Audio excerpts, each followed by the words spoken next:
আমি ছেড়েই দিতে রাজি আছি সুসভ্যতার আলোক।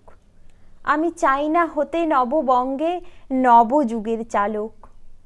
আমি নাই বা গেলাম বিলাত, নাই বা পেলাম রাজার খিলাত।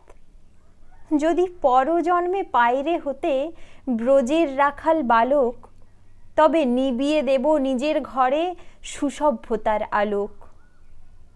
যারা নিত্য কেবল ধেনু চড়াই বংশী বটের তলে, যারা গুঞ্জা ফুলের মালা গেঁথে পরে পরাই গলে, যারা বৃন্দাবনের বনে সদাই শ্যামের বাঁশি শোনে, যারা যমুনাতে ঝাঁপিয়ে পড়ে শীতল কালো জলে, যারা নিত্য কেবল ধেনু চড়াই বংশী বটের তলে, ওরে বিহান হলো জাগরে ভাই, ডাকে পরস্পরে